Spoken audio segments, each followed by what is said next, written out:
Hello, everyone, and welcome back to the CanadianGameDevs.com podcast, episode 169. For the week of December 14th for patrons, December 16th. This will go up for everyone else. Thank you so much for tuning in. My name is Steven. This is a weekly show covering the games made in Canada and the people who create them. Joining me, of course, the other main dude behind CanadianGameDevs.com, also Steven, but we call him Steve to avoid confusion. How you doing, Steve? Yo, what up? I'm good. He's good. I'm excited. I'm excited for Christmas, but I don't know what Christmas will entail this year. So Probably a lot of playing games and sleeping in for me.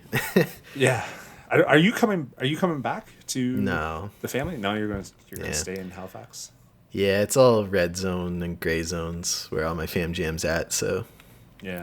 Plus, when I come back, I could self-isolate technically for 2 weeks because I work from home now. But it's a whole thing.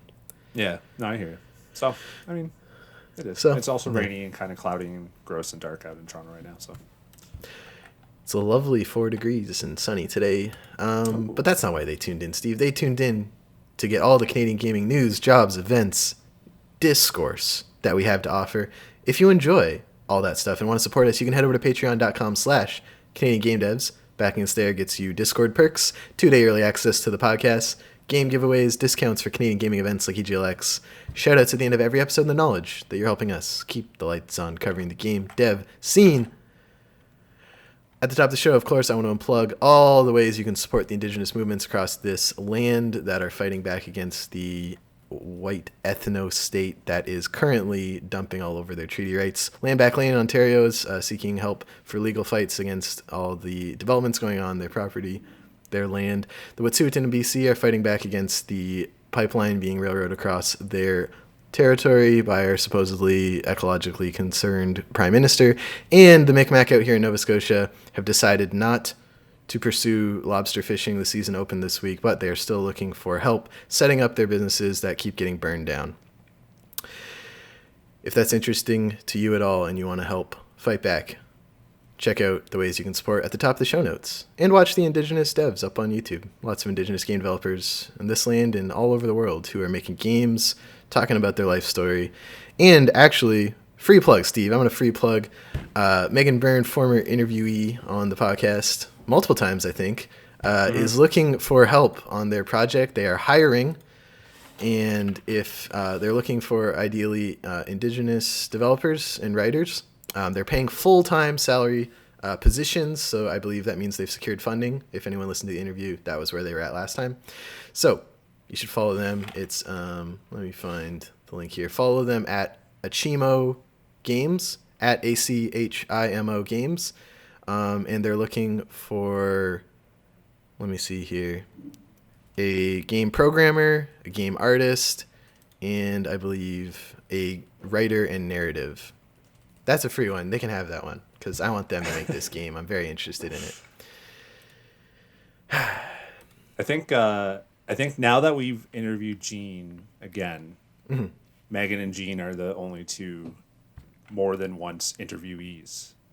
And Jean called us out. She said, you guys talk about the importance of diversity and new voices, but we're just two dudes doing this. And she's right. So, we got to help lift up people where we can, Steve. We try our best. Let's plug some jobs to top the show for people. If you are currently looking for new work in the game dev scene here in Canada and around the world, Canuck Play in Peterborough, Ontario, still looking for a senior Unity game developer and 3D modeler. Of course, Steve. We know them from their amazing work on the Doug Flutie Maximum Football franchise and their exciting new original property that is currently entering pre-production. If you want to get on the ground floor of that, you should check out that job. Could I Play in their studio in Peterborough, Ontario. Stormy Shore out here on the East Coast is looking for a lead 3D artist. They were able to fill the designer role, so they switched their listing to a 3D artist for art development, asset creation, lighting, landscapes, yada, yada, yada. Extensive experience with Unreal Engine 4, ideal. Preference given to applicants with prior professional industry experience, and they are open to relocation for the ideal candidate. Hardsuit Labs in Seattle, Washington is looking for a lead game designer on their big, exciting new indie darling sequel. They're open to remote work and visas for the right candidate.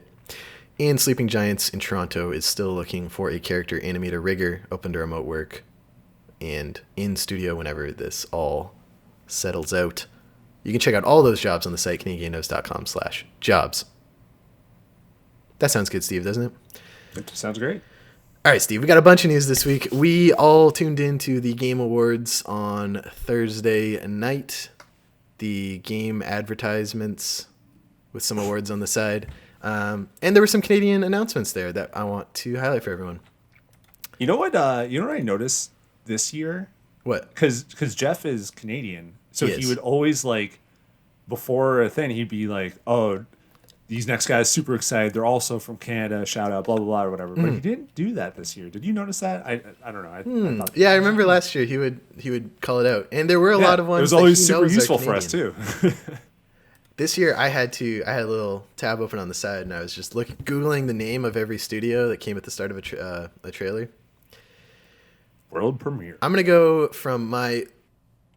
No, that's mean. Not going to say that. I'm going to go... in order they appeared in the show. How about that? That's fine. Warframe is coming to the Epic Game Store. The London, Ontario-based Digital Extremes is making their free-to-play third-person shooter now available in the Epic Game Store with an exclusive bundle until the end of December that includes loads of items from the Unreal franchise. Bit of trivia for you, Steve. Digital Extremes and Epic Games actually started working together in the 90s, where they published Solar Winds and Epic Pinball, and then co-developed Unreal and parts of the Unreal Engine and launched Unreal in 1998. But this is the first time the two companies have worked together in 16 years. I didn't know Digital Extremes was like that old. Mm-hmm. I also didn't know that. I knew they were before Warframe. Like, Warframe's been their bread and butter for a while. But I knew they did this stuff before. I didn't realize they went all the way back to the 90s. All the way back to the 90s. Still in London, Ontario, too, interestingly enough. Yeah. So this marks the return of two companies who got their start almost together, and yeah, it's kind of cool. And all you have to do is add the bundle and game to your library on the Epic Game Store. It's totally free, and then with the cross progression, those items will be available everywhere. So that's kind of cool. Nice. I have never played an Unreal game. Have you? I played like Unreal Tournament back in the day, like in my university dorm with like some friends. I don't even know which version it was or anything like that. I never really got into Unreal Tournament though, because it's only been recently that I've enjoyed like multiplayer shooters and stuff like that. So never really got into it. I have no what's it called when affinity, nostalgia or affinity. That's it for the series, but I'm sure there's lots of people who followed Digital Extremes from their work on that and Warframe. So for them, for the OGs, it's probably big. Then, Steve, we got a sneak peek. How we hypothesized before that it would just be concept pre-rendered CG stuff, we were correct. At a new section of Dragon Age content and Mass Effect. Neither of these are named. As we discussed last week, Dragon Age has an unofficial name on the Wikipedia that no one's confirmed. But, okay, Steve, the only time during the night where, like, I found, like, I'm so jaded and cynical now that it's hard for me to get excited about game stuff. But when I was watching with some friends on Zoom and it was going through the galaxy for the Mass Effect thing, and I was like, what is this? I don't know. There's no trailer or, like, logo at the start. And then, like, it showed the wreckage of the Crucible. I was like, that's the Crucible. And everyone I was with was like, what's that? And I'm like, guys, this is Mass Effect. And then it like cuts to the snowy planet and they like wipe the snow off the Omniblade. I was like, oh. And then it pans around and that's Liara, I think, from the trilogy. I was actually getting a little hyped. I was like, I really like Mass Effect. I'm excited about this game, Steve. Yeah, my concern is that we know they're working on Mass Effect, trilogy, remaster, Maybe BioWare proper is not doing that, but someone is. Then Dragon Age, and they're fixing Anthem, and Anthem Beyond update. And isn't Star Wars Knights of the Republic or whatever still a thing as well? Like, basically, it's like it's been 2 years since Anthem, and there's like 3 games coming out plus an update for Anthem, and all we have is concept art and stuff. I think Anthem is being covered at their Austin studio. And there's 2 teams at BioWare Edmonton doing Dragon Age Mass Effect. I think. Yeah, so but because who's that's doing their most employees. who's doing the remaster? Knights of the Republic's just the remaster is probably that's not you don't need a huge team for that, do you? Like it's No, I guess it's just like we know of like 4 things and none of them really seem that close. I guess the trilogy is like in March or April or something, right? But yeah, spring. That'll be the next game they've done anything with since 2019, 18? 19 was Anthem. Yeah, Anthem spring. was 19. And then Dragon Age was like 2013, 2014? 14, yeah. I don't know. No. And plus they had those big departures last week or last Yeah. couple weeks or whatever. So yeah, I'm excited. But I mean, Mass Effect, like this new Mass Effect, you probably won't see until like 2024 or something. We have reported previously on the site that they said they want Dragon Age out before April 2022. And I imagine Mass Effect It's after that. maybe a year after that, 2 years after that, because they'll probably shift a bunch of people over. Yeah, all of this is just pre-rendered minute-and-a-half clip stuff. There was more substance to the Dragon Age stuff because I feel like actually that clip's shorter, interestingly enough. The interesting thing about Mass Effect, Steve, and Kenneth Shepard, a Toronto writer, was talking about his hypothesis for... Because at the end of Mass Effect 3, there's like a few different endings. Yeah. And it looks like they're just going to pick one of them that's like called like the destruction ending, and that's like canonical because we see the crucibles all destroyed and she's left to a different planet. So it looks like they're going to like pull an infamous Second Son and just like pick one of the endings, and that's canon and everything else wasn't. That's what they did with so that's interesting. Resident Evil 2 from Resident Evil 1 as well. What kind of endings were there for Resident Evil 1? Resident Evil 1 was basically like the number of people that survived. Because you could play like in your party or whatever? Sorry? Like in your party? Yeah. Like you could beat that game and only you're the only survivor, or you can have you basically have the option, I think, to rescue 1 to 3 other people. Mm-hmm. And so then when Resident Evil 2 and 3 came out, it's basically confirmed that like everyone survived. Like the one where everyone survives is like the canonical version or whatever. So yeah, and like you said, Infamous as well, as they picked like the one where he's sacrifices. That one's interesting because they went off trophy information. Did you hear about that one? No, what do you mean? They went like 95 or something % of people. The first trophy they got for beating it like was the good ending, so they went with that one. Oh, where he sacrifices? Yeah, he sacrificed himself to save everyone. Right. So they were like, of everyone who played this on their first playthrough, like almost every player went good endings. So that's canon. That's because like Infamous was so comically like good versus evil. It's like literally, it's like either save the world or kill kittens, kill everyone. like, yeah, which is about all AAA games can get when it comes to morality, or at least there was that period for the PS3. I think in that time there's more gray area now. But right trigger to be a horrible person, left trigger to not be a horrible person. Yeah. So it's not surprising that they went with. It's like, oh, surprisingly, people don't want to like murder everyone. Yeah, so I think deep down, Steve, people are good. That's a bigger question. Last news that came out of the Game Awards that I didn't see coming: Scavengers Studio in Montreal announced Season, coming to PC and exclusively to PlayStation 5, Steve. I checked that. So, for those who don't know, Steven, it's not Steven, Jesus, Season. Oh my gosh. A third-person atmospheric adventure bicycle road trip game. On my timeline, Steve, everyone was loving this art style. I was just seeing people praise endless. I didn't read a single negative thing about this game. Everyone who was talking about it was incredibly impressed with the art style. And honestly, this is kind of my jam. Like, I love these like chill out, bike around, take some pictures. There's some story going on. I don't know what the story is of this game. It looks like a sort of like reclaimed city. Yeah, isn't there something about setting? Yeah, isn't there something like he's sort of documenting like just like old civilizations or something like that? Because like there's a screenshot where he's like looking at this statue thing. Yeah, and it's like overgrown. I'll read you the paragraph pitch so far. Document, photograph, draw, and record life through a solitary bicycle journey from your own memories, your own vision of the world around you. Your goal: protect these treasures from being forgotten. Your quest will lead you to discover a new world, unknown yet familiar. you will be immersed in different societies that will make you discover the mysteries of the world of Season, a surreal version of the mid-20th century where thousands of years have passed without any progress. Find out what has caused the last collapse and what might cause the next one. Mid-20th century, what's that, like 1950s? I think so. Yeah. Yeah. Isn't it? So, a surreal version of the mid-20th century where thousands of years have passed without any progress. Does that mean, like, we're thousands of years after the 1950s and stuff's starting to get reclaimed by nature? Maybe? That's kind of how I read that.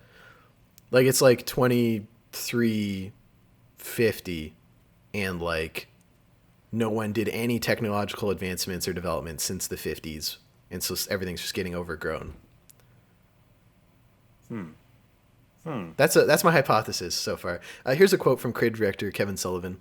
We're dizzily excited to share the world of Season with the real world. Just as the character in the game makes a cultural collection, the game itself has been that for us. It has absorbed our worries about the state of the planet, our joy at living on it, things we've seen, people we've loved and lost, all tied together into something, hopefully, beautiful and strange. That's a good pitch.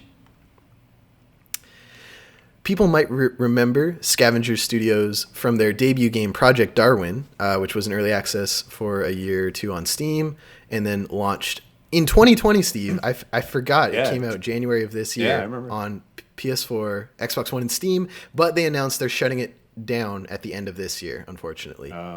Didn't get the... I guess it just didn't get the numbers that they needed, I guess.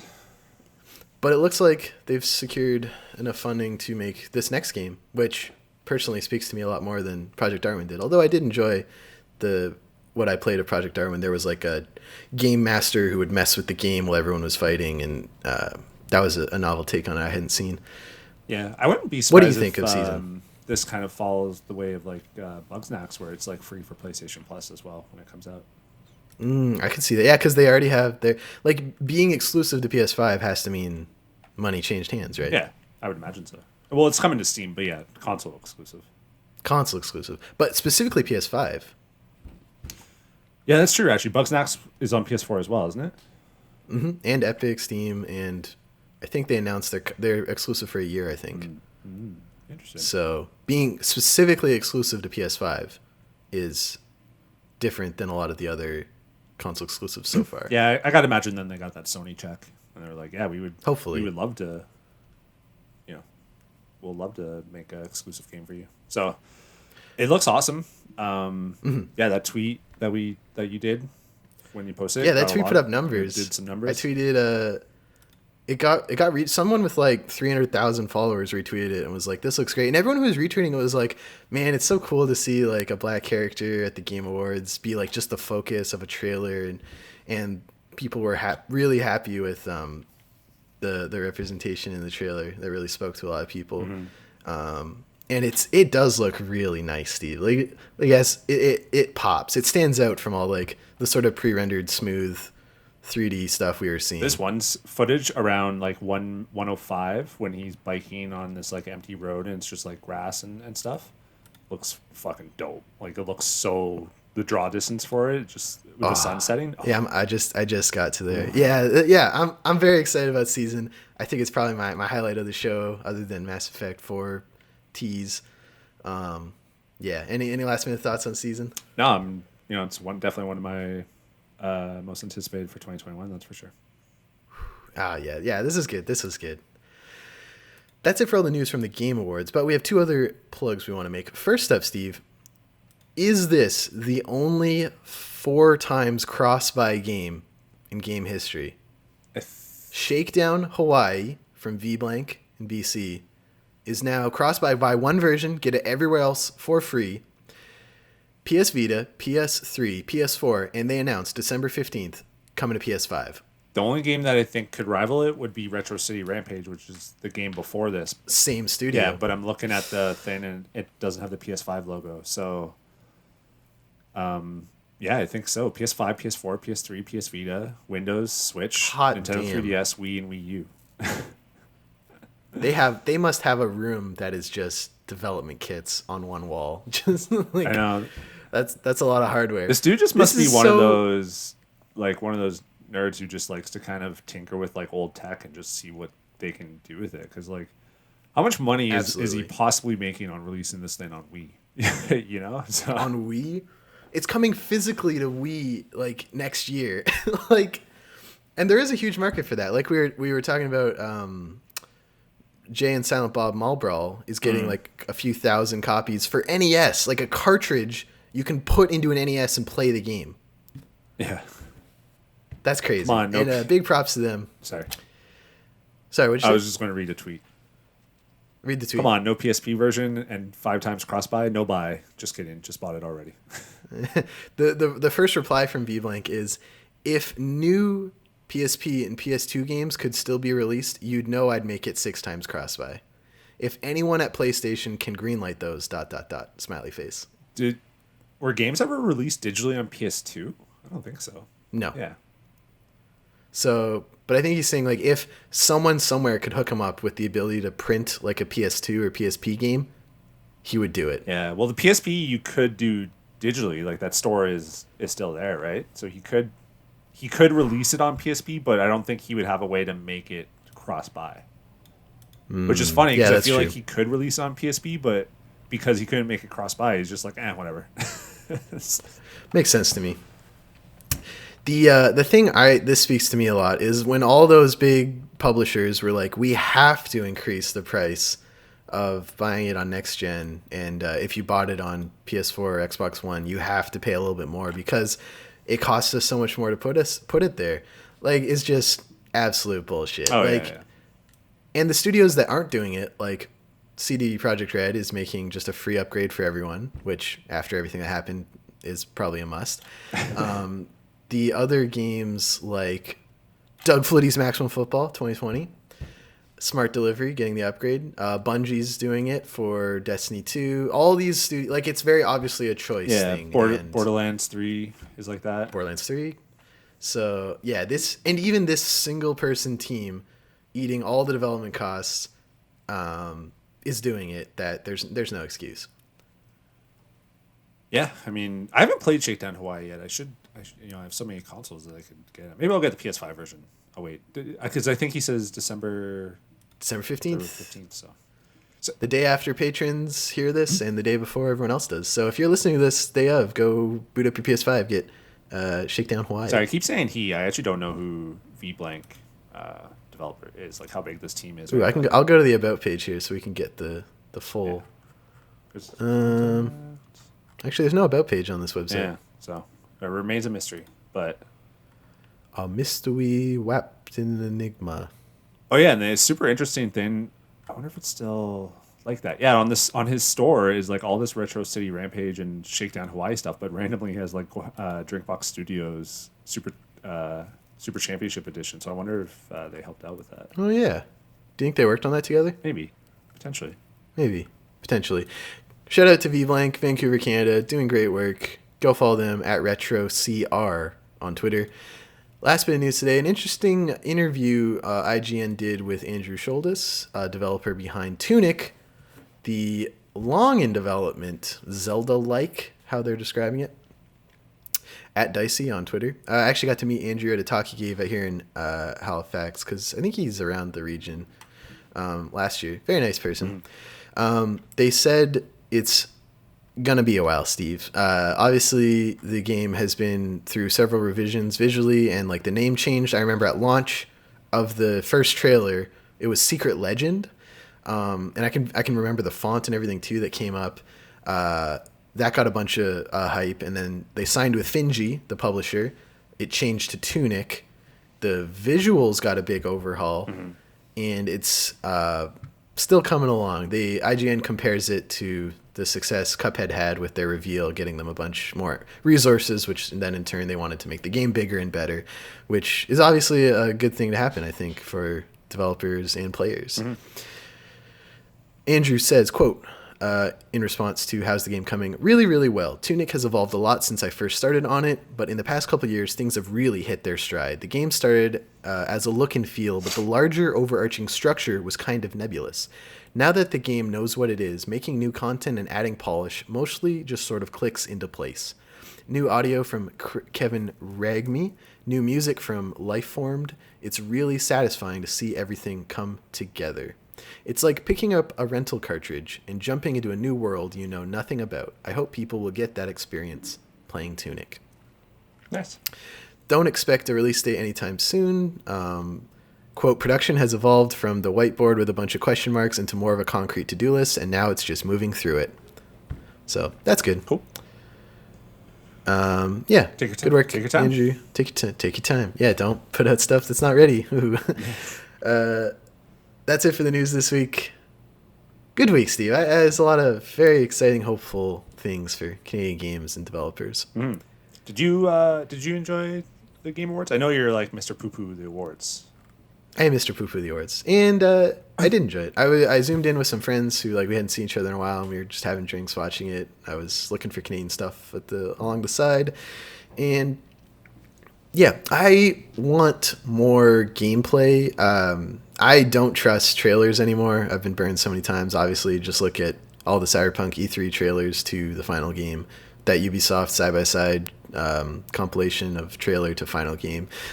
These trailers are quote-unquote vertical slices, but what it actually is just hyper polished, unrealistic marketing. And if I'm instantly much more trusting of any footage I see, if there's a heads-up display, or even if there's some jank in it, if something stutters, obviously you don't want that. But I'm oh, okay, this is running. I would consider seeing jank a bigger sell of the game than just a flawless, smooth, choreographed scene. You know what I mean? Mm-hmm. Mm-hmm. So yeah, the few things that I did see heads-up displays on, and did see the way the character moved, I'm this feels like someone's playing it, not like a choreographed, pre-rendered bit of gameplay in quotes. So it was nice to see some of that, and it was nice to see Among Us take home a bunch of awards, and they were crying, and that was nice. Canadian developer on the team now, so that's a bit of an angle for us. And yeah, it was and the whole discourse around it was, I don't know, kind of whatever. And Kotaku put out this article this week that was games that have crunch shouldn't win best direction, and I've been thinking about that on and off since I read that article too. Is it best direction for as a director? I don't understand. Best direction. Let me find the actual definition they laid out. Awarded for outstanding creative vision and innovation in game direction and design. So isn't that Yeah. The argument Kotaku's making, let me see here. According to the website, is given for outstanding creative vision, innovative game direction. This description makes it clear that the responsibility for winning or losing this award rests on the shoulder of the people in charge of leading development. In the case of The Last of Us Part 2, the game that won best direction this year, Naughty Dog subjected its workers to unbelievable levels of crunch, alleged sexual assault, mismanagement, threatening to withhold paychecks for people who left the development, incredibly high employee turnover, and a generally stressful and terrible development. So their argument is, how can you win Best Direction for innovation in game direction when what you're doing is just murdering these people to get this, vanity project out the door? I mean, if that's your argument, though, why would you think so? They don't deserve to win best game direction, but under those circumstances, they can win best narrative. So when that's kind of the argument they're making, and I don't know how I feel about that either, because the category specifically being the game's direction, the way you led the development of the game, is different than hey, how's the game's narrative? I think, and maybe I don't know. I'm still trying to figure out how I feel about this. But what do you think? I think I need to marinate on that a little bit. The thing that I like Last of Us 2 was obviously worked under crunch and all these conditions and stuff like that. I think where I'm kind of coming from is that we don't really know all of the stories that kind of happened and whatnot, and so best direction, I guess it's best, I cue that as best director, and sort of what a director would do in a movie equivalent, and so I guess the equivalent of that for video games. But I don't know, I think I need to sit on that for a little bit. I'm not as passionate about, as we know, I'm not as passionate about the whole crunch stuff as you are and other people and stuff like that. So I don't know. I don't really have a strong opinion. It was the Last of Us show though. Like, I think for me, it's just like, well, if you don't think they should win that, do you think they should win Game of the Year? if that's the question that this opens. Yeah. Is like, yeah, should we be rewarding studios that just murder their team and have like 75% turnover at the end of each project and allegedly have a lot of abuse and not great working conditions for some of their teams internally, like Art, where this one I don't remember hearing a lot developer- of like sexual abuse at Naughty Dog.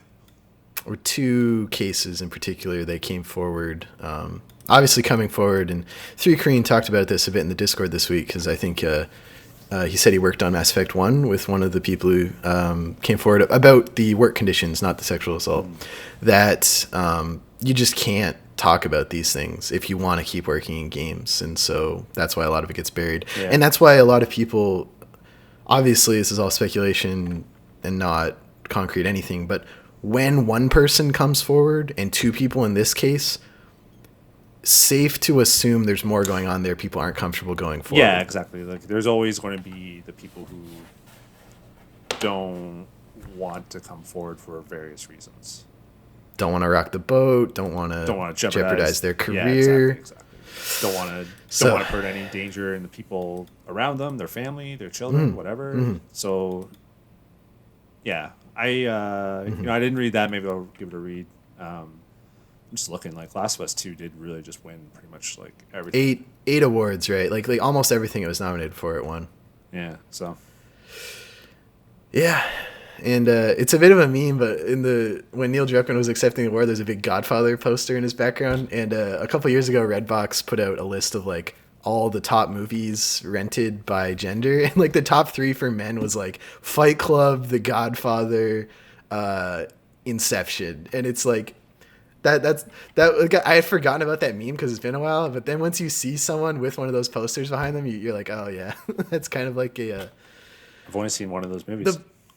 The Godfather, I love The Godfather, but it's not it's got a lot of problems narratively like The Last of Us does. And so seeing that drawn straight to the person who made this game that's a big allegory for the Palestine-Israeli conflict and how he wanted to see people hung because he was from Israel and during that conflict.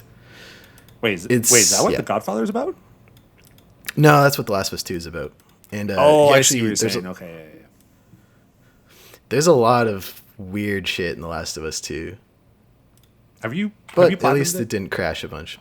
No, I'm not going to play it again.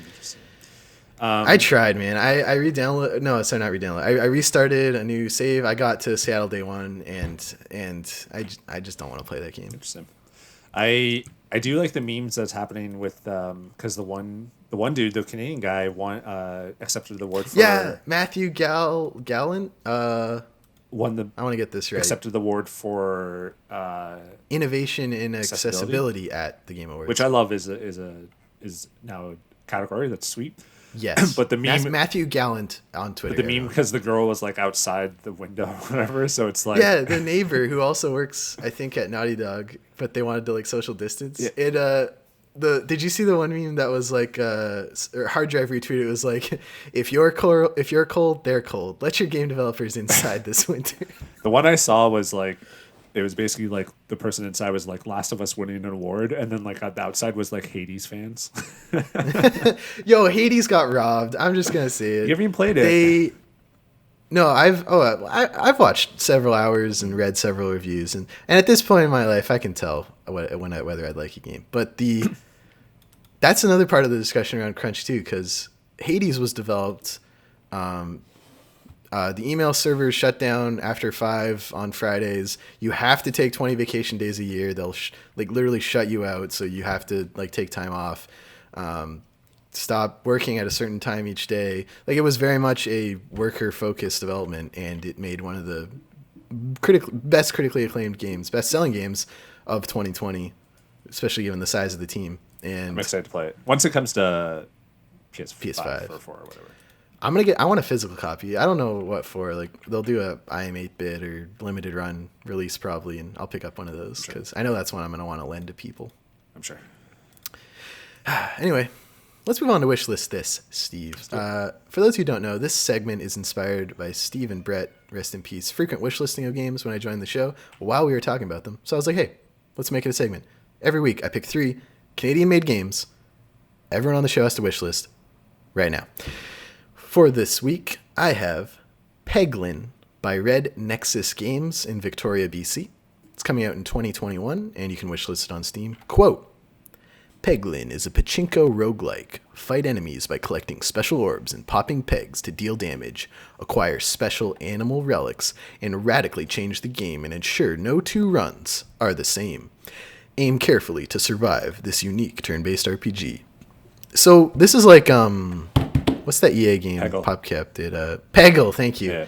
And it's kind of like Peggle, but at the same time, you know how in Cartoon Network Matchland, you're doing the match game at the bottom, but at the top, there's a turn-based like fight going on, kind of like, it's like Final Fantasy style, where like it's on the left side and the enemies are on the right side, you know? Yeah. It's like that, but Peggle. Yeah. And that's a great pitch, I think. Although, unlike Cartoon Network Matchland, the enemies at the top move closer to you as you take each turn. There's different kinds of balls you drop that you see coming up on the left. You get items after every fight you can use to make new types of balls that do different things. I really like this game, Steve. Ooh, there's a demo. There is a free demo out now on Steam. There's 1, 2 GIFs in the Steam page. Explore a new forest every time. Oh yeah, it's a roguelike. And it's a roguelike, so that's that infinite replayability. There you go. What do you think, Steve? I like it. How come? So, is it a coincidence that Peggle and this one are like similar, and they start with Peg? Like, is that what those things are called? Peg. Ooh, Whoa, yeah. You just that makes a lot of sense, actually. If you hear crying in the background, my daughter is crying. I might have to go investigate soon. But All right. It looks super cool. Actually, it kind of makes me want to download Peggle because I think it's on like the EA Access thing. But I love Peggle. this looks pretty sweet. I'm going to download the demo actually if you want to play the sound effect. I'll play the sound effect. Any other thoughts? No, I'm excited to play it. Excellent. I have to ask Steve, you've downloaded the demo, but is Peglin on your Steam wish list? Yes, it is. Oh, the demo already finished downloading. Next up on Wishlist this week, Spleen by Pamplemousse Games in Montreal, Quebec. It's coming to be determined, but you can wishlist it on Steam. Quote, a 2D action RPG and life sim video game about childhood nostalgia. Rekindle your love of life using the power of the child within you. No gifts in the Steam description, but that's okay because it's got a trailer, and we do like a trailer. And this trailer, Steve, look at this trailer. It's gorgeous. Yeah, really good art. Really, really. It's a 2D action adventure, 2D platformer. What this reminds me of like a graphic novel or like TV show I would watch as a kid. Like what was that one with that little French girl that had the blue raincoat? Actually, no, it's not like that. Now that I'm looking at the characters, it's almost like a Studio Ghibli type thing. But Yeah, more I was like, thinking that. I was thinking more of like watercolor almost. that RPG that was like Pokemon-ish. Studio Ghibli has a sequel. Oh, fuck, what was it called? Not sure, but it looks good. There's a lot going on here. There's this little boy. Everything, even when broken dreams drag you down. The spirit of childhood, when everything was possible, remains. So it looks like it's cutting back and forth between there's this like modern day setting where this like this older man is in his living room having a drink, smoking, playing a game on the TV. And then the game they're playing appears to be the 2D platforming stuff where you're this kid with like imagination and superpowers going around doing stuff. So it looks like it's going to bounce back and forth between this modern setting where it looks like it's this older guy who's like lost the imagination and hope of children. And that's an interesting juxtaposition I'm interested in. What do you think looking at this page, Steve? Yeah, it looks pretty sweet. It definitely like looks beautiful and it looks like it runs really smooth. Like that's the one thing like with these games you would want. The art can be one thing, but if it does, you want it to run smooth as well. So it does look like a moving color painting. The gameplay looks really smooth. Ni no Kuni was the Ni no game Kuni. series I was thinking of. Nai no Kunai. I'm wondering. He looks like he got this dash. Like it does look sweet. I am just like watching. Like the combat looks really really cool. So I'm excited to give this one a try. Can nostalgia save us from melancholy? I have to ask Steve, is Spleen from Pamplemousse Games and Montreal on your Steam wishlist? Yes, it is. Excellent. Last game today on Wishlist This is partly developed in Hamilton, Ontario by Carrie Lake, a pixel artist and overall artiste. Calorie Defenders, releasing to be determined, but you can wishlist now on Steam. Play as veggies inside the human body, helping defend the hunger against adorable candy. It's a mix of 2D action platforming and tower defense style combat with a slight bit of Metroidvania exploration. Lots of gifts in the Steam description. Great work. Befriend, defend, and explore are the three main verbs it looks like in this game. Yeah, it's got the same art style. This one looks really similar to Matchland, especially with like the eyes on the enemies. Definitely. Yeah. I'm watching the trailer, and it has like 4 different things going on.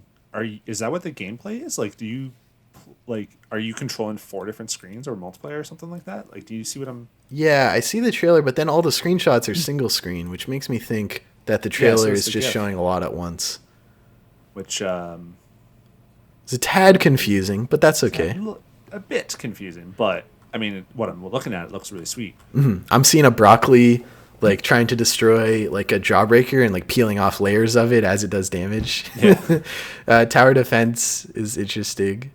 Like it looks like you have a little home base where you can like plant stuff and upgrades, and then you're trying to go out to each direction and stop candy from reaching it. I want to make Sophia play this so she eats her freaking vegetables. You gotta eat your vegetables. She actually does eat her vegetables, so. Good. I've started making salads, Steve. I never thought in my life, but I'm making a really nice arugula salad. I put feta, cheddar cheese, avocado, tomatoes, cucumber, Italian dressing. It's good. Hate to tell you, man, but you are becoming an adult, because that's one more step to the like your child is dying when you're just like getting excited about a salad. So the salad, it's so good. Just wait till you go into a home hardware and you're like, ooh. That's the no. That never happened to my dad, so I don't think it'll ever happen to me. There's that meme of like going to home hardware with your dad, but I feel like I'll avoid that by A, never owning a home, and B, there is no Calorie Defenders. Say what? There is no B. You'll own a home. Don't worry, I believe in you. Thanks, Steve. No but Calorie Defenders looks sweet. It does. When is there TBA? So yeah. Right. TBA. I have to ask Steve, is Calorie Defenders, partly developed by Hamilton-based Carrie Lake, coming to be determined on your Steam wishlist? Yes, it is. Excellent. That is it for Wishlist this week. If you want to get your game in front of us, I want to talk about your game. Steve wants to talk about your game. Send it. Contact CanadianGameDevs.com, at CanadianGameDevs on Twitter. Get it in front of us. We want to talk about it. For Discord discussion this week, we, of course, talked about the Game Awards. Everyone was kind of, that was the Game Awards. That was the kind of the vibe I got.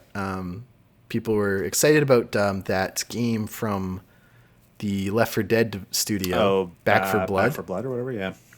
I never played Left 4 Dead back in the day, so I have no affinity towards it, but I'm happy people are happy. Because it's the same studio, I think, isn't it?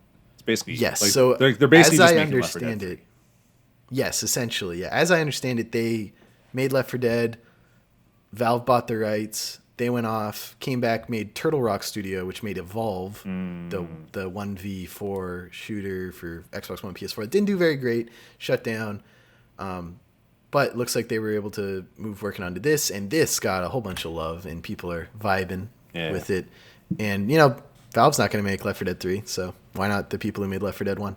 Yeah.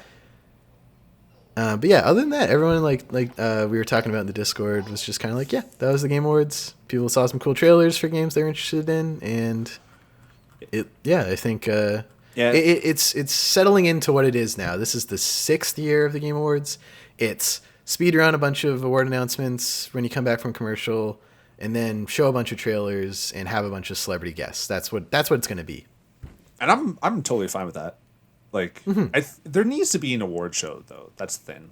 Like, there needs to be an Oscars equivalent, a Tony's equivalent, whatever. Video games are like bigger than any of those industries, even more so now. So like combined, yeah. There needs to be, the video game industry is bigger than movies, music, and film combined. There needs to be something. And in the interest of video games, like, it doesn't really fit that great being on TV. So you would like, you don't have the commercials like and stuff and being on a network. So they need to like, they'll get money some way. Because like everyone memes about that like giant razor blade. Hydra Shake, man. Yeah. And I don't think there was anything really like that this year, like any weird. No. It's really just like, here's some studios. I think certain awards were kind of presented by like a company. I think there was a few. Yeah, like presented by Adobe, presented by Omen, PC Gaming. And about a third of the awards were actually given out during the pre-show. So yeah, and like honestly, this is really just personal preference. I don't give a flying shit about any of the esports stuff. Like esports host, esports coach, esports team, esports who's event. That big ESPN guy this year? Oh, Stephen A. Smith. That's so funny that they brought him on. If you don't know Stephen A. Smith, the dude just like freaks out and he's just like, he just goes on and on and on. And I like to chirp him because he's a Knicks fan and I hate the Knicks more than anything. But I was like, oh damn, like I didn't even think he even knew what a video game was. So it's cool that they got him on. Like, I don't know. Yeah, it was cool. Like there was nothing. Last of Us winning a bunch kind of makes sense. I kind of wish Final Fantasy VII won a little bit more. Hades won a little bit more. Didn't it win Best RPG? Yeah, I'm sure it did. I think it won a few things. And then Sephiroth's coming to Smash, so that was kind of a big Final Fantasy VII thing too. I don't care about Smash. He killed Mario. He stabbed Mario. The only exciting thing about that is I can get a Sephiroth like amiibo if they're still doing amiibos. Oh, they will. Yeah, everyone's getting an amiibo. So yeah, I don't even have the Cloud Strife amiibo. I kind of want that, but that one didn't sell. Like I've never seen that one sold out. It was like Ryu, where it was like always there when I went to check in stock. Yeah, true. Aaron and I talked a bit in the Discord about the gameplay versus pre-rendered scripted stuff, and I'm definitely too harsh on it. Obviously, they're trying to put their best foot forward, but doing that often means you get those comparison videos that just ruin my trust at anything I see. Like if I don't see a person with a controller or mouse and keyboard in front of a PC playing it, that's not what the game's going to look like or run or be when you buy it. And I just don't think they're going to do that though, right? Because you need to put your best, like you said, best foot forward. They're showing it to 1 million plus people. There was like 15 million people watched last night or Thursday. 15? I'm pretty sure. Let me double check.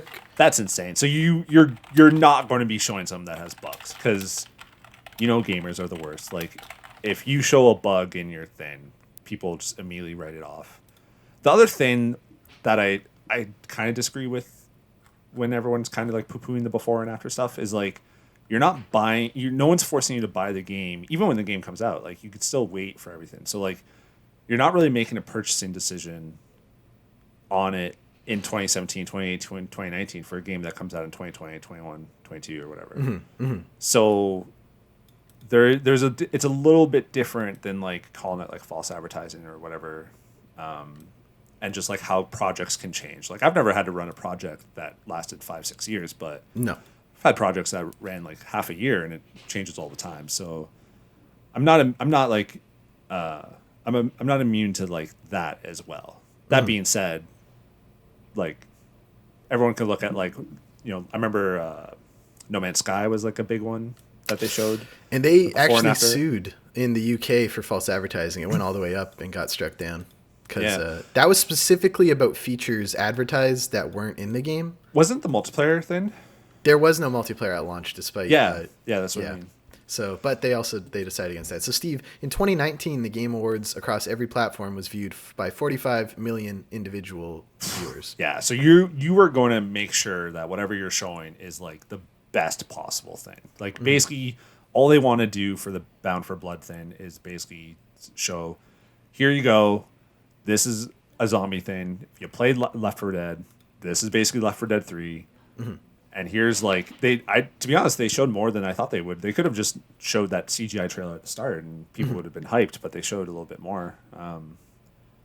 But yeah, it's like the Ubisoft ones are always funny too, right? Where people playing Division, just being like and just like talking it through, and it's so stupid. And cringy. That scripted stuff can get a little bit, you know. Yeah. But I don't know. Yeah, Video Game Awards was fun. I'm not overly upset about any of the winners or anything like that. So. Yeah, it looks and like obviously they won't get rid of the esports shit because everyone loves esports except for you and I. No, yeah, esports is bigger than real sports. The game that won Action Adventure for this year and the past 3 years also went on to win Game of the Year. So that essentially just means that happens now, I think. Yeah. Maybe they'll change it for next year because they're like, shit, we said this. Well, I just want more clarity about, like, because they have on their site, like, games that came out before or after December 16th, 2019 can be considered. But then I think that's just for Game of the Year, because for all the other categories, there were games that are 2-3 years old getting nominated. So I don't know. I would like just a little bit more for each individual category. Like, this is the criteria for this category would help me. Ooh, you know what I'm like most excited about out of everything that came out of that? What? 2 Xbox things. First, Microsoft Flight Simulator coming to Xbox, which I'm really freaking excited for. I don't understand how that's going to run on your Series S because it chugs on my computer. Wouldn't it be coming to like Xbox One as well? Like, oh, maybe. And so the thing that game does that I'm sure they've been working on since launch is like 99% of the processing happens on Microsoft Azure cloud, and they stream it essentially to your console. Yeah. So if your internet's good enough, like, it would be okay. But I have really good fiber internet and a pretty okay PC, and it chugged. But yeah, that's gonna download it on your Series S and see. The Wikipedia does not have Xbox One listed as a console. That makes Xbox sense. Series X and S. That makes sense. Yeah. And then showing Perfect Dark. Like, oh yeah, the Dark first quadruple A game. Looks like it's a ways away, but Perfect Dark was a good game, man. I don't know if you played any of them. I played the N64 one, right? That was just Perfect Dark, and then the 360 was Perfect Dark Zero. Yeah. I didn't even play the 360 one, to be honest. It's really all my affinity for that game is actually the Game Boy Advance game. Oh, I didn't even know there was one. What? One of the Game Boys, and then but mostly I've only played the N64 one. That was some good shit, man. You like 12 bots in that thing, and frame rate goes down to like 5. Rami Ismail, famous indie game developer, was like, holy shit, an Arab setting in a video game that is not going to be kill a bunch of brown people. And he was pretty excited about that trailer because it showed the pyramids, and she's like going through this sort of like futuristic looking Cairo, I think. And so yeah, that was cool to see him get excited about just a neutral presentation of an Arabic setting in a video game. Yeah. So yeah, it looked really good. Again, like obviously pre-rendered CG, whatever. But yeah, at the end, it pans out to her, and she's like looking through the binoculars, like yeah. Perfect Dark came out on Game Boy Color in the same year on 64. I remember I had it. I'm sure it was awful, but I loved it. That was the Game Award discussion on our Discord, and then a bunch of people have been getting Cyberpunk, obviously, and talking about it. We helped. What's their handle? He was like sending us pictures. Like, I'm trying to make my character in Cyberpunk, but they don't have any Asian eye options. And I was like, oh, that's a bummer. AL Evos was like, yeah, this is the best eye option I can pick. It's not really close though. And we were all like, yeah, it's you can't. And he was like, oh well. Was there a joke about like Call of Duty has a better character creation and uses can be they them, but like Cyberpunk you can't. In Cyberpunk you can't change your pronouns independent of your gender or sex, one of them, and in Call of Duty you can, and also in Animal Crossing you can edit your appearance at any point, but you can't in Cyberpunk, a game about transhumanism and like altering your body through like oh my god. Yeah, so it doesn't appear to have a lot of the features people associate with Cyberpunk. Yeah. I mean, I have my whole PlayStation friends list is playing it. I messaged some of them. They're all like, "Yo, it's a fucking mess." Like, just playing it, man. And but I'm just on a shit ton of like marketing emails, right? And I always know whether it's one from when I went to E3 because they would email Steve at CanadianGameDevs.com, and or if it's one that we put ourselves on because it would be Steve at the E3 Toronto one was Game Steve Devs. at TorontoGameDevs.com, Yeah. and then the real ones would be Canadian Game Devs or Contact. And I got one to my Steve at Toronto Game Devs one, just asking if I want, like, if I just wanted a code, not for review or anything like that. And I told Heather this, and she's like, "Oh, I want to play the game." I was like, "All right, so I'll try it," but I didn't get a code yet. I don't know if I will. Going for Xbox or PS5? I originally asked for PS4, but Heather wants it on Xbox, so then I asked if I can get it for Xbox. It's a Canadian Vancouver studio that is co-developing it, so there's an angle there. That's true, and I mean, they can deal with they can survive giving out one code to someone who won't review it. Absolutely. I'll watch Heather play it and talk about it on the podcast, but I don't really have any interest playing it, and especially now with like all the things, like fuck all of you people, because Fallout 76 was so good, and you all hate it, and now Cyberpunk is 90 on Metacritic, and it's just like it looks like a complete piece of shit. I hate all of you. The Cyberpunk Metacritic is funny because wait, I'm just gonna. It's probably still at the top, but one of the reviews. Hold on a sec. I want to read this verbatim. Hate you guys so much. Like, so PlayZine reviewed it on December 8th, gave it 100. The first line, "It's buggy and flawed on many technical levels." Oh my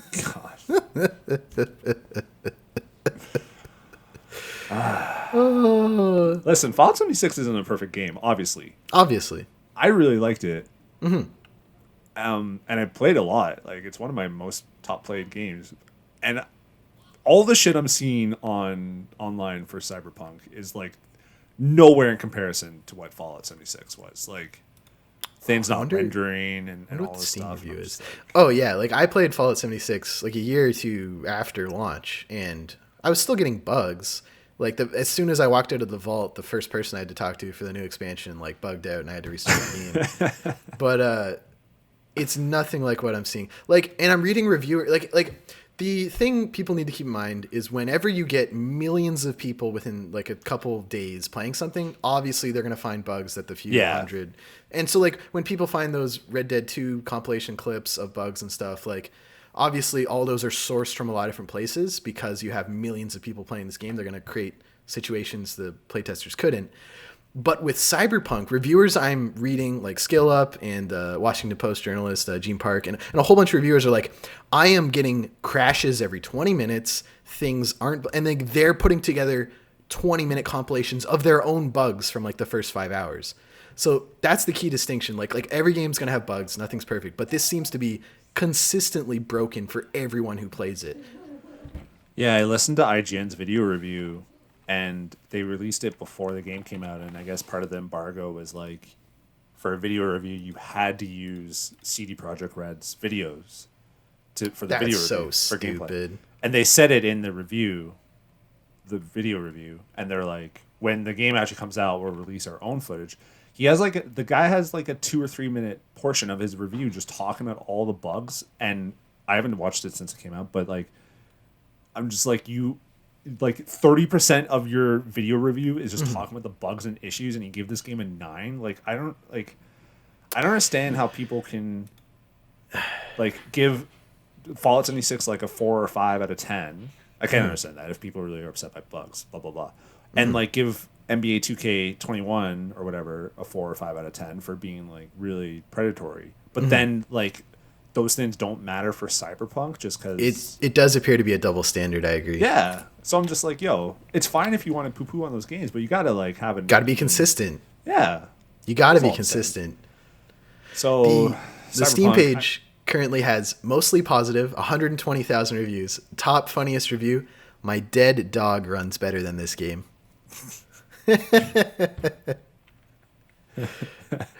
There is a game in the bug. Holy shit. That's so funny. There's a game in the bug. Oh man. Man, this one dude wrote a 4 out of 10 review on Metacritic, and it's just giant, like a user review, and I'm like, yo, no one's gonna read this.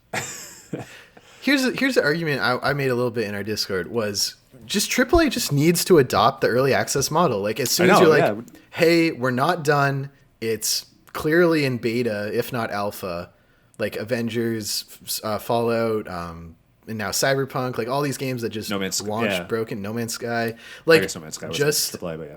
Release it and just say it's early access. It's the pay to play test version, and once you set your expectation at this is actively in development and not done, I not guarantee, you can't guarantee anything, but I think the blowback would be significantly decreased. Yeah, 100%. And I remember we talked about that when I was talking about Avengers, where I was just like, you can't. I liked Avengers, platinum it. New Kate Bishop DLC came out, by the way. I won't play it until the PS5 version comes out. But I'm like, that game had 1,000. They boasted about fixing 1,000 issues like 2 weeks after launch, and I'm like, you can't do that. You can't do that. That's not. It's not acceptable. Like I enjoyed the game just as much as probably more than most people, but I was like, yo, you can't admit that when you just sold me the game for like $60 or $70, whatever.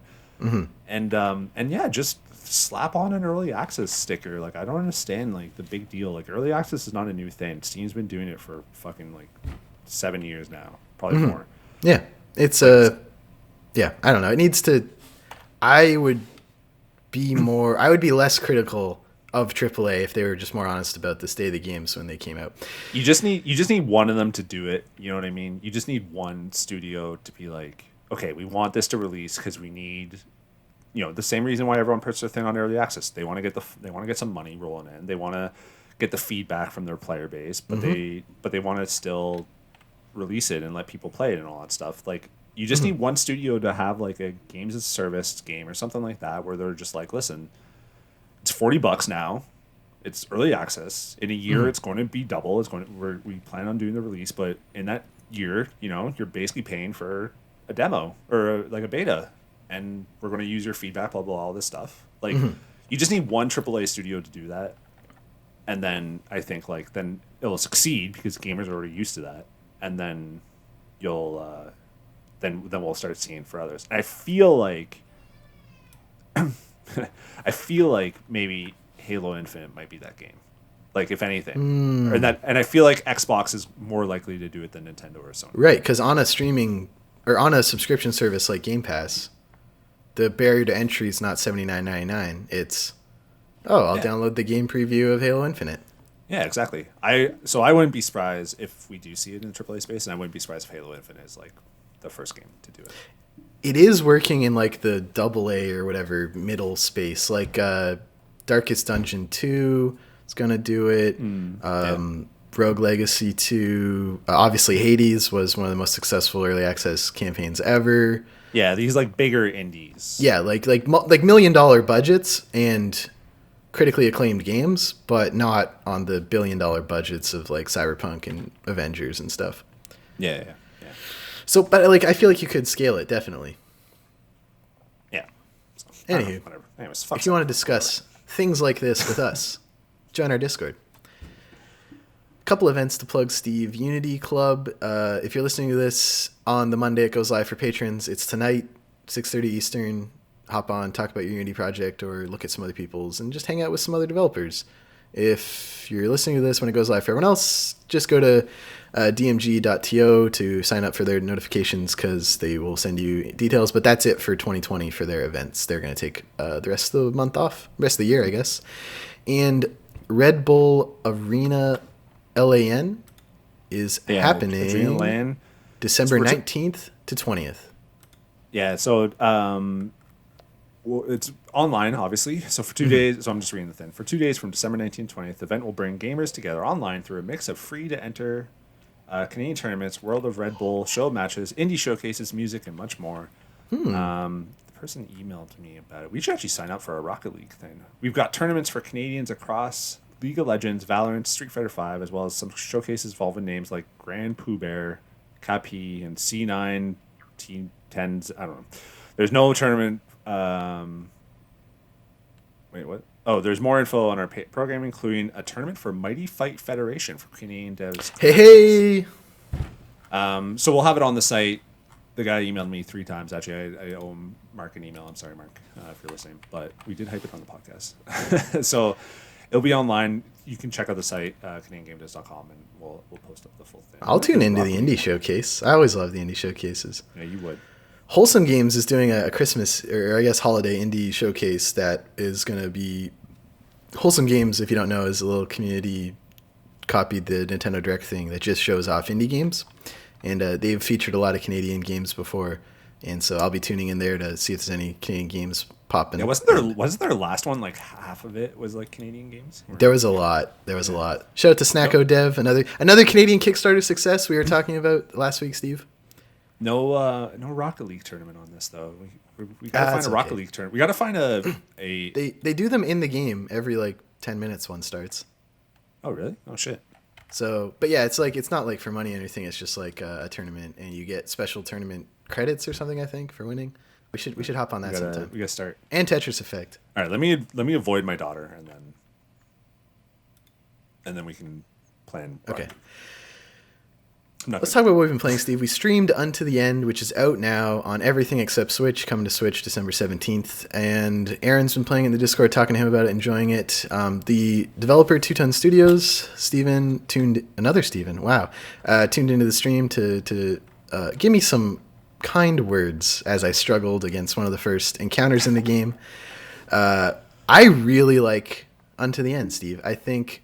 Once you nail down, it's like if anyone's played Nidhogg, you know how you hold your sword almost at different levels to parry or block incoming attacks and roll through attacks. The game's quite punishing in a way I think Souls fans will like, where like if you roll into a wall, you knock yourself out and your sword falls off. I know. I've done that so many times. There's not a lot of hits you can take before you straight up die and lose a bunch of progress. Playing it around the same time as Demon Souls, there's definitely parallels I'm drawing. You could die from bleeding. I didn't notice like, that. I also was like just walking and I was like, oh, my guy's not doing something. And then he just collapses. I was like, what happened? Yeah, the same thing happened to me. So I was really enjoying it. I got some. I didn't play Nidhogg. In terms of platforming, I got like Limbo. Yes. I also got like, especially given how small your character is on the screen and how much black space there is around the edge. Yeah, and because like you fall down and there was a trap and I just died and I was like, oh, yep, it's Limbo. I'm just going to die a lot. Oh in yeah. This game. I was really enjoying it until I got to that fight, like the fight where you fight the one and then two come and I spent an hour of the stream there. And then I texted you and just like, do I just suck? And you're like, you could just avoid. Yeah, you can go right instead of left. And also, the one thing Steven said when he was in the chat was, at the fire, there's like a sparring tutorial that is really helpful. Like as soon as I did that, I went back and beat it in like 3 or 4 tries. So I did that. I was able to beat the one guy, but I can't beat the two of them. If you get the wall at your back and them on the one side, they'll stop getting on each side of you. They'll come at you sort of one at a time. Yeah, that's key. Get that wall face or rock at your back, and then you can sort of focus on them one at a time. Yeah. Okay. I want to play because I want to play more of it because it's really like I was really enjoying it, but then I died at this fight like 15 times. Same. I was like, all right. Yeah. It's like I'm having a harder time with this than Demon Souls, to be perfectly honest. Oh yeah, it's good. Unto the End's great. It's out on everything except itch.io. I checked, but that's okay. Steve, I've been playing Fortnite this week because my friend's really into Mandalorian, and they added the Mandalorian costume. He was like, hey, we should play. I was like, yeah, absolutely. So I downloaded it again. Obviously, it's like a big commercial thing, but like Fortnite, I like it. I've been having a lot of fun with it. I got it on the Xbox so Tori could play, so I was playing with me, Tori, my friend Nick, and his girlfriend. And oh, yeah, you can split screen, can't you? Can you split screen? I think you could split screen on console. I was playing like on my PC and then her on the TV. Okay. But we got 3 wins in a row, which was really fun, and like not like get to the end and kill the last person, like wins in a row where like everyone on our team had like 4 to 8 kills. Like it was like we were getting into a groove, which I really liked. And yeah, I've been playing a lot of that.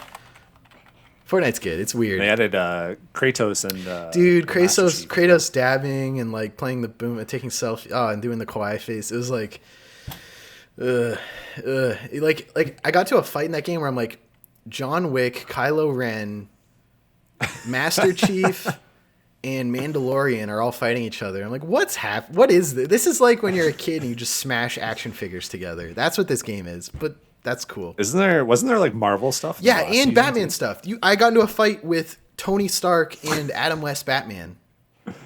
It's pretty great, actually. This kind of makes me want to jump into it. It's absurd, all the stuff in this game now. Like if they add like Samus from Metroid, they've just ended the console war. That's it. It's Kratos, Samus, Master Chief.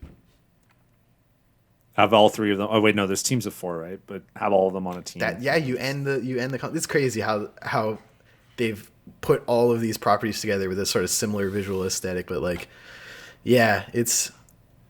Yeah, I saw a thing on the PS5 subreddit where they're like, I wasn't expecting to see this on my PlayStation. And it's like the Fortnite background, but it's Master Chief, like on the PlayStation or whatever. And I'm sure it's like the exact same as like on Xbox, so it would show Kratos or whatever. Yeah, that's interesting because your items, like when I get the PS Plus exclusive Fortnite pack that has like the dropping animation, that's all the PlayStation logos flying out, that still shows up on everyone else's. But when you play Rocket League with the platform exclusive items, it just turns it into a default looking item on everyone else's version running of the game. Oh, yeah, so when you play the Warthog on your Xbox or Windows version and everyone else's screen just sees the default car.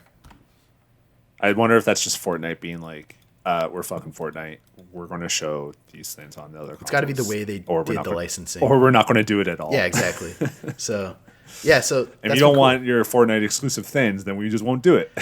We'll go to someone else for Fortnite exclusive. For the Game of the Year, Christopher Nolan announced, and all the celebrity stuff looked like pre-recorded, so like it wasn't live, like Tom Holland, Gal Gadot, Christopher Nolan.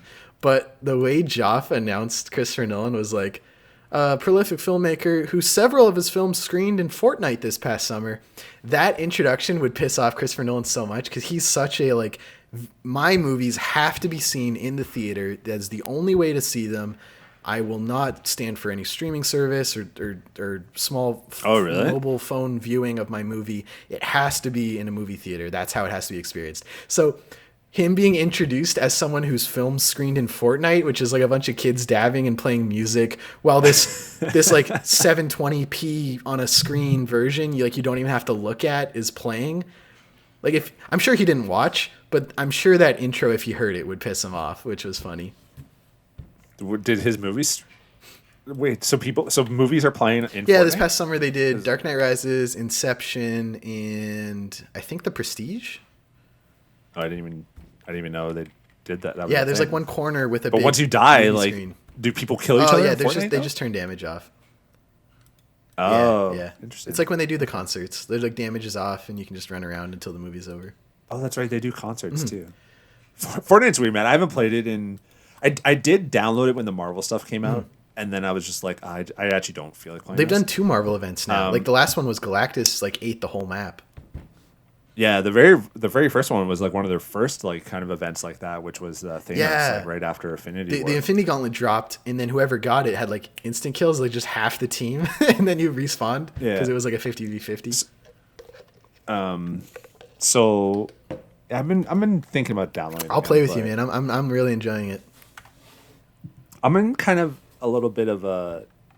I tweeted about this last night where I'm just like, kind of in a bit of a rut with the games that I have because I feel like I have such a backlog that I shouldn't be getting new games, and there isn't really any new games that I want to get. Like I'm not interested in Cyberpunk and stuff, but I have all these games that just either are never ending, like Borderlands 3, Fallout 76, and Destiny I've been playing and stuff like that, where I'm just like, I want something with a beginning and end, but I don't want something super long because I was like, I could play Spider-Man Remastered, but I'm not really feeling that right now, and playing a little bit of Demon's Souls, but like I just want some, like Foregone was like great because I plowed through it in an evening, and Onto the End was kind of like that for me, but then I got to a hard part. It was fucking impossible, the 3rd or 4th fight in or whatever it was.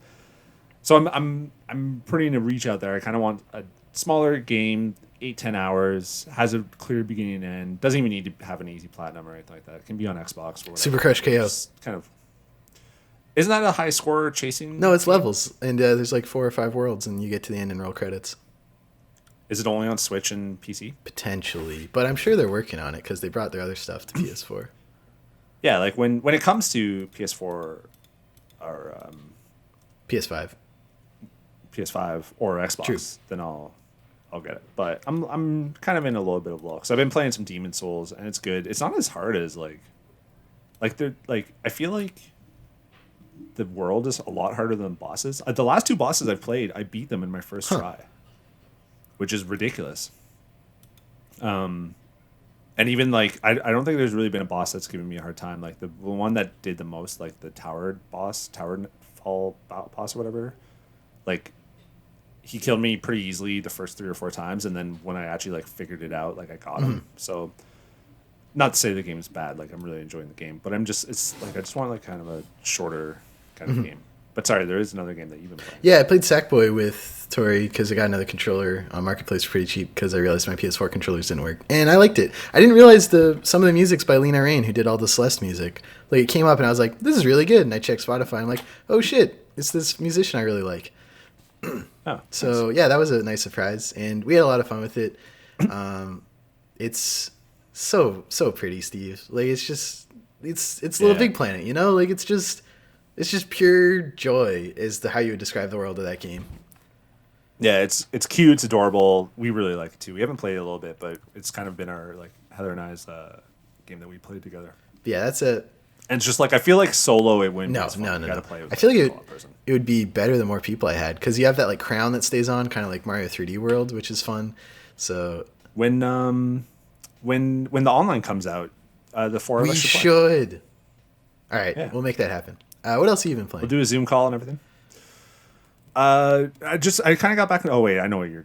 I'm waiting. Steve. I did get back into Destiny 2. So the game, and it's like Destiny 2. It's fun. Mm-hmm. The game that I have played a lot this last week, and I don't think I owe you an apology. I sort of it's more of a like Steven was right moment, which is Grindstone because I'm now like addicted to Grindstone. Yes. It's so fucking yes, good. And it's just a really good like it's not a match 3 puzzler. We're talking about this in the Discord. Like it's a puzzler of the same vein. Like you're making these chains and stuff like that. Sometimes you just kill one person just to kind of get set up the next one. Yeah, exactly. So, and it's awesome. Like it's really just the only reason I have an Apple Arcade thing. Have you played it on Switch? I was thinking. No, I think I might cancel my Apple Arcade and just buy it on Switch and play again.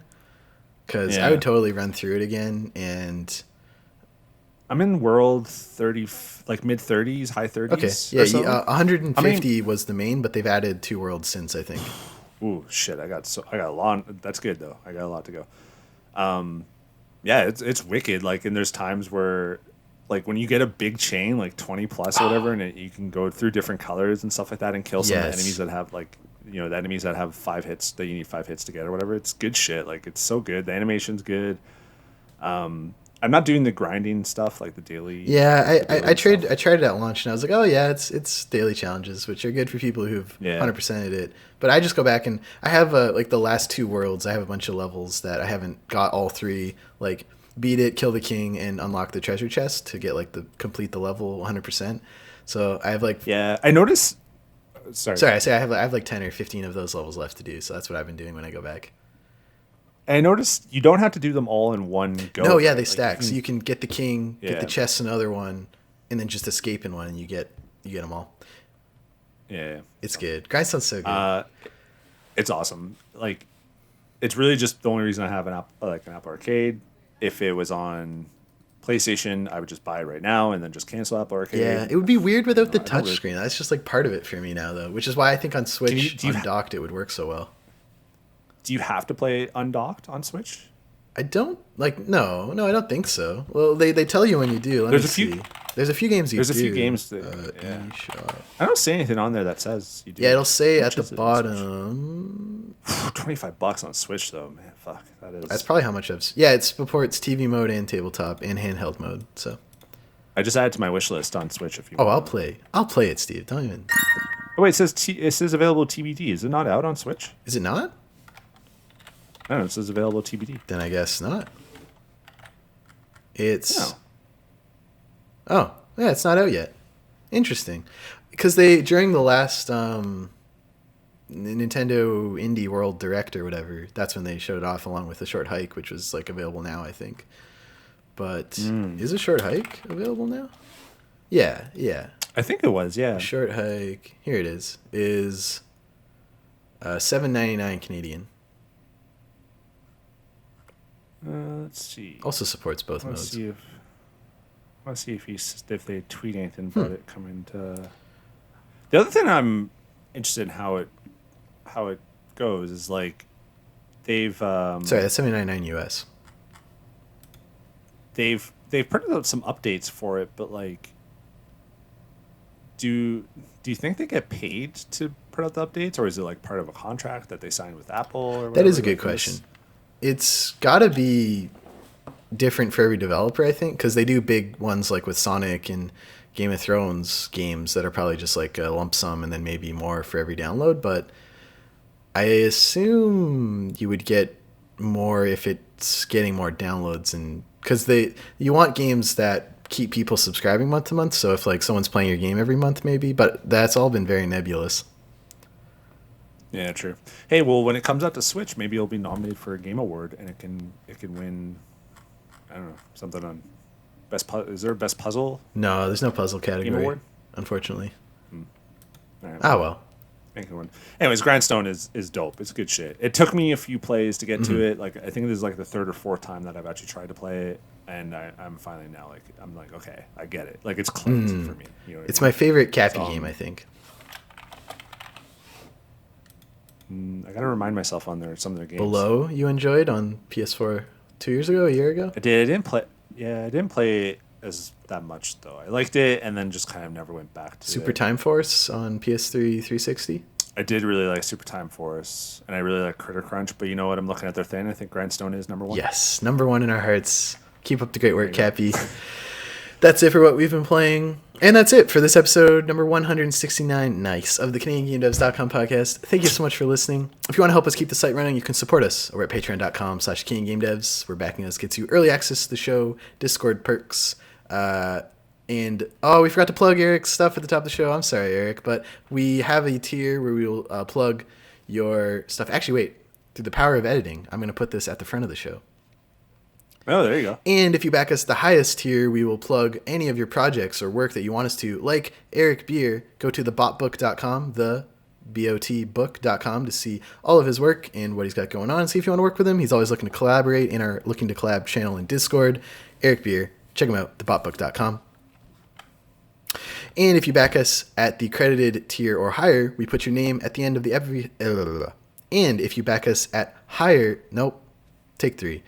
And if you back us at the credited patron tier or higher, we will put your name at the end of the credits every week, like these amazing patrons. Thank you so much for your support. Aaron McLeod, Canuck Play, David Winter. Check out Doug Plays Maximum Football. David Nagy, Eric Beer, Elizabeth Avery. Hi, Mom. Hanel, Jean Leggett. Check out our interview with her in your podcast feed. Jeff Shepstone, Jeffrey Canham, Graph Metal, Kai Hutchins, Nicholas A. Zorko, Nav from the Academy of Games, Pixelnots _Alex. Check out Rocket Rumble. Check out their game on Steam. Sean Hayden and Stacey H. If you listen on Apple Podcasts, drop us a review right down there. It's just right in front of you. Put your thumb on the thing, scroll down, and it's right there. We love your feedback. If you're not on Apple, but you want to leave us any feedback, tweet us at CanadaGameDevs, contact at CanadianGameDevs.com, join our Discord. Let me know what you think. And if you like the episode, maybe share it with someone. Word of mouth helps, of course. Thanks so much for spending time with me this week, Steve. I always look forward to our discussions and doing the show with you. Where can people check you out online if they want to? Just go to Canadian Game Devs Twitter account and my profile. Oh, we're both. Yeah, we're there. We're there. We're both there. It's easier. I think I know the game I'm going to download actually. That I was just talking. What is it? Mark of the Ninja. Ooh. I didn't beat it. I only got I only have like 7% of the trophies or whatever, so I'm going to re-download that and play through. That is a good one. Yeah. That's my favorite Clay game, to be honest. Yeah, I have to remind Don't Starve, Griftlands, Oxygen Not Included, and yeah. I didn't really like Don't Starve. It's not my type of thing. Griftlands isn't on PlayStation yet. I think it's still in early access on Epic. I did like Shank. I played one. Yeah, Shank. Shank's good. Shank was good. I think it would go to Shank right Okay. now. To be honest, I haven't played anything on here except for Shank and Don't Starve and Mark of the Ninja. So. Mark of the Ninja's good. Everyone wants to check it out. Clay like play. Anyway, sorry. Canadian Game Devs. Yeah, at Canada Game Devs on Twitter. We're in the bio. I've been doing a lot more writing for the site now, so if you want more news, CanadianGameDevs.com, and I also tweet them all out, and you can get it that way. Game of the Year and Most Anticipated voting and Best Ongoing Canadian Game voting will start soon. It's a matter of Steve and I just sitting down doing it, which we got to do ASAP. I think last year we did it for 2 weeks, so I think, why don't we do it? Let's set a deadline for ourselves. That always helps me. We'll start the voting December 14th and end it. I always like to go into the new year with it. So let's go December 14th to January 4th. January 4th. A month of voting, huh? Why don't we do 2 weeks of each then? 2 weeks. No. Let's figure this out. All right, we'll figure this out. We'll text it. Let's text it. It'll be on the site and socials soon for your voting. And of course, we try to write down everything, but we always have an option to submit a game for consideration, and I will, of course, add it to the polling. That's it for episode 169. Thank you so much for tuning in. Stay safe out there, everyone. Bye.